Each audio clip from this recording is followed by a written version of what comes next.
જે પેટ ડોગ માટે જે રજિસ્ટ્રેશન કરાવવાનું અમને કહેવામાં આવ્યું છે, તો એ રજિસ્ટ્રેશનમાં ઘણી બધી ક્લેરિટી કરવાની બાકી રહી જાય છે. કારણ કે એવું જે કીધું છે કે ભાઈ એકથી વધારે ડોગ તમે નહીં રાખી શકો. તો એક ડોગ જે અમારા ઘરે હોય એનું બ્રીડ થયું, એનું બચ્ચું આવ્યું, એને શું મારી નાખવાનું? સેકન્ડ થિંગ ઇઝ દેટ કે પ્રમુખ અને આજુબાજુના 10 જણાની પરમિશન લાવવાની, દેટ ઇઝ નોટ પોસિબલ.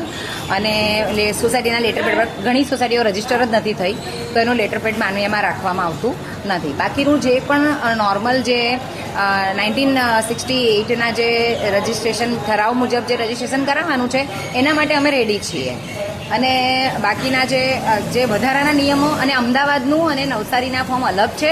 એક જ રાજ્યમાં અલગ અલગ સિટીના અલગ અલગ ફોર્મ કેમ? અને આ જો અલગ અલગ ફોર્મમાં અહીંયાના સુરત મ્યુનિસિપલ કોર્પોરેશનના અધિકારીઓ જો પોતાની રીતે કંઈક એમાં ઉમેરો કરતા હોય તો એ અમને માન્ય નથી. અને એવી રીતે ઉમેરી શકે કે કેમ, એ અમારે જાણવું છે. અને એના માટે અમે કલેક્ટરશ્રીને અમારું આવેદનપત્ર આપવા માટે આવ્યા છીએ. અમે રજીસ્ટર કરાવવા તૈયાર છીએ, અમારા પેટ એનિમલ્સ અમે રજીસ્ટર કરાવશું, પણ આવી રીતે વધારેના જે એડ કરવામાં આવેલા નિયમો છે એ અમને માન્ય નથી. માટે નિયમો કોને માન્ય, કોને બનાવ્યા? અમને એવું કહેવામાં આવ્યું છે કે કોર્પોરેશનના અધિકારી એવું સ્વીકાર્યું છે કે અમે એડ કર્યું છે.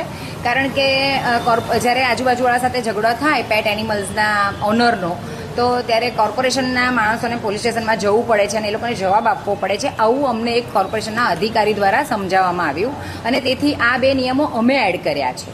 સો આ કેવી રીતે એડ કરી શકે? આ કાનૂન છે, સંવિધાન છે. સંવિધાન કોઈ જાતે ન બનાવી શકે અને જાતે એડ પણ ન કરી શકે. એક સામાન્ય માણસ આટલું જાણે છે. તો એના માટે અમને જવાબ જોઈએ છે, માટે અમે આવ્યા છીએ.